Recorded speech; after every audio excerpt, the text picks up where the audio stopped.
Hay más asuntos, más argumentos y buenas noticias para los consumidores en general.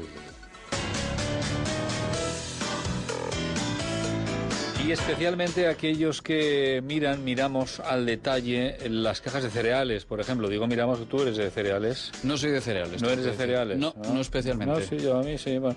Las etiquetas de los alimentos que se preparan para el cambio también, como apunte curioso, desaparece la palabra sodio y se sustituye por la de sal. Hombre, algún inteligente. Más clara, más directa, ¿no? O sea, a veces el sodio, claro, es sal, pero la sal. Pero la sal, ¿por la qué? Sal de toda la vida. Bueno, la sal de toda la vida, efectivamente. Bueno, el caso es que dentro de ya no mucho, el 13 de diciembre de 2014 comenzará a ser aplicable el reglamento 1169/2011, que dicho así es el que se aprobó el 30 de septiembre de ese año. ¿Y esto qué dicta? Pues un nuevo etiquetado que será obligatorio a final de año, pero que las empresas pueden empezar a incorporar cambios desde ya. Esa misma norma que seguirá España la aplicarán también otros países, por ejemplo Francia e Italia y también los otros 25 países miembros de la Unión. Es importante, pues, precisamente por eso, por primera vez unifica criterios en Europa y además tiene la voluntad de ser clarificador, y eso es muy importante para los consumidores. Analizamos los puntos más destacados con José María Ferrer, jefe del Departamento de Legislación de AINIA, es el Centro Tecnológico. ¿Qué tal? Buenos días. Hola, buenos días. Buenos días. Bueno, si le parece, comenzamos con algo que se va a percibir a simple vista. Cambia el tamaño de la letra. ¿A qué cambios se refieren? ¿Qué cambios se introducen?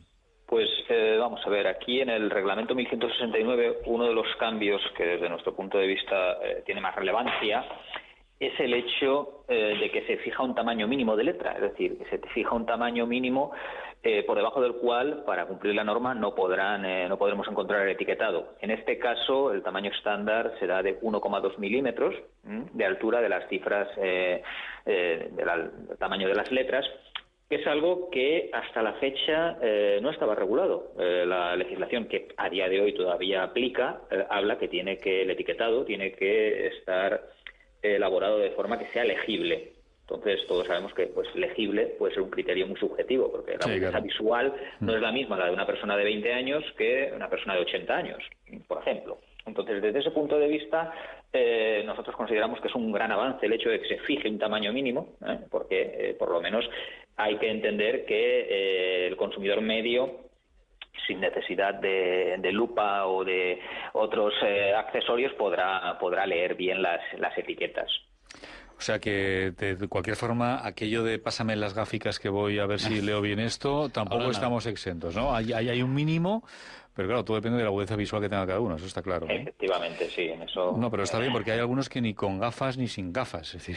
Es que hay alguna letra pequeña que de verdad, hijo, te la tienes que acercar tanto que te choca contra la nariz. ¿Esto qué sería? ¿A una Times New Roman 7 o qué? ¿O cómo? No sé. Pues yo es que no sabría precisarle, pero entiendo que saldremos ganando todos. O sea, que algo se mejora, porque el hecho de que nos dijeran que fuera legible, claro... no prefijaba un tamaño mínimo, y eso pues ha hecho que veamos en el mercado a veces etiquetas en las que más que poder leer el texto lo intuíamos. Claro, sí, está claro. Hay que recordar también que actualmente es obligatorio indicar la procedencia, por ejemplo, de miel, aceite de oliva, frutas, verduras, pescados y también la carne de vacuno, ¿no? ¿Qué sucede, por ejemplo, con otras carnes? A ver, aquí en este caso, en el nuevo reglamento, en su artículo 26 se ha centrado en todas las cuestiones vinculadas al país de origen de los productos, porque es un tema que hasta la fecha no estaba resuelto de una forma clara y podíamos encontrarnos con que el consumidor final no supiera ciertamente de dónde venía no solo ya el producto final, sino en muchas ocasiones un aspecto también muy relevante, que es los ingredientes principales o primarios. Entonces, en el caso de las carnes, la Comisión Europea, cuando dicta el reglamento, lo que ha establecido también es unos plazos para que se desarrollaran informes en cuanto a ver cómo aplicar esos requerimientos, porque el sector de los productos cárnicos pues tiene unas especificidades que hacen más complejo ese punto, porque todos sabemos que las reses pues nacen en un punto, pueden ser criadas o engordadas en otro y pueden ser sacrificadas en cualquier otro punto de la Unión. O sea, es algo que eso contribuye a, pues de alguna manera, a complicar este tema. Entonces, aquí lo que se está tratando con este artículo 26 es de que todos nosotros, cuando vayamos a comprar cualquier alimento en el supermercado o en la tienda, podamos saber no solamente en qué país ha sido procesado el producto final que tenemos en nuestras manos, sino que en el caso de aquellas materias primas fundamentales o primarias del alimento, también sepamos de dónde vienen. Es decir, aquí puedo poner un ejemplo que todo el mundo, los oyentes, lo van a entender perfectamente, que es cuando compramos una bolsa de frutos secos, por ejemplo, pistachos. Esa bolsa de frutos secos, esos pistachos, han sido tostados y envasados en España. En teoría, estaríamos hablando de un producto español, pero el 99,9% de ese producto, es decir, los pistachos, probablemente procedan pues de Turquía, de Irán o de cualquiera de los países productores de este fruto seco. En consecuencia, con la nueva reglamentación, lo que se pide es que cuando haya un ingrediente primario, es decir, aquel que esté en más de un 50%, también hay que informar sobre la procedencia de ese ingrediente.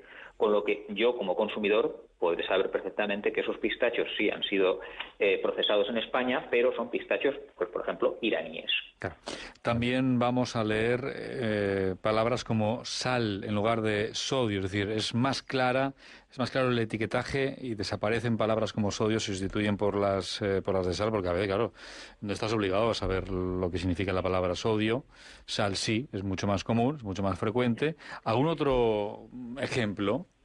Más que ejemplos concretos, lo que resaltaría es el espíritu de este reglamento, que es que, como su propio nombre indica, es un reglamento de información al consumidor. Es decir, aquí la Comisión lo que quiere es que cualquiera de nosotros, como un consumidor medio, toda la información que llegue a nuestras manos en esa etiqueta o en ese producto sea lo más comprensible posible. Entonces, el ejemplo que menciona va en esa línea. Y es un poco todo lo que se está tratando de hacer, a pesar de que, pues luego cuando vemos las etiquetas, hay ciertos aspectos que no dejan de ser a veces complicados o complejos para un consumidor. Señor Ferrer, por ejemplo, hay algo también que es el llamado ingrediente primario. Y ahora que estamos hablando mucho del origen de los productos, hay modificaciones respecto a esto, ¿no? ¿Qué es esto del ingrediente primario y qué cambios hay? Sí, es lo que les comentaba con anterioridad. Esto está planteado, el tema del ingrediente primario, para aquellos productos en los que, aun siendo o habiendo sido procesados, por ejemplo, aquí en España, la mayor parte de los ingredientes tienen otro origen. Es el ejemplo que les mencionaba hace un momento de los frutos secos. Es decir, el fruto seco, la materia prima va a proceder de fuera de España e incluso de fuera de la Unión Europea, pero el proceso final de tostado y envasado se va a desarrollar aquí. Con lo que, con la legislación que a día de hoy todavía está en vigor y es aplicable, sería perfectamente lícito hablar de ese producto, de esa bolsa de nueces, de pistachos, de cualquiera, como producto de España. Y podrían decirme, oiga, no es un producto español, porque la materia prima no lo es. Tendríamos que decir, de un punto de vista legal, sí, y ahora el ingrediente primario, y es donde entra esa modificación, es el que va a contribuir a que se aclare ese dato y el consumidor realmente diga, bueno, yo estoy comprando un producto hecho aquí, pero que los ingredientes, las materias primas vienen de tal o cual país. Ese es el punto ahí en cuanto a ingrediente primario. Por último, señor Ferrer, porque se nos va el tiempo, hay algo también muy interesante. Explíquenos lo de las fechas que van junto a los términos de congelación y de descongelación. Sí, aquí en uno de los anexos del reglamento, todo lo que está vinculado con las fechas de la duración mínima, fechas de la caducidad, fechas de la congelación, se ha tratado de clarificar de manera que, sobre todo en los productos que nosotros podamos comprar congelados, pues tengamos una clara información de cuándo han sido congelados, para que tengamos perfecto detalle de la vida útil del mismo o del tiempo que ese producto lleva, porque es un tema delicado a veces el de productos congelados que luego se van a descongelar y que sepamos pues que no hay que volverlos a recongelar, por ejemplo.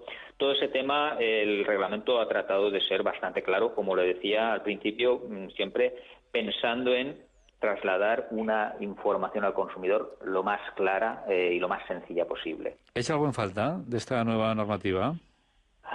Bueno, desde mi punto de vista, más que echar en falta, yo lo que quiero ver es cómo evoluciona, porque estamos hablando de un reglamento del año 2011, pero que va a ser aplicable dentro de 2 meses, con lo que es como un ser vivo, va a evolucionar. A partir de esa fecha es cuando vamos a ver si los cambios y modificaciones que el legislador comunitario ha puesto sobre la mesa pues realmente son útiles y el consumidor le son de provecho para saber qué es lo que consume en cada momento. Entonces, a partir de ese momento lo veremos. Lo veremos, le llamaremos y lo contaremos. Gracias por atendernos. Un saludo.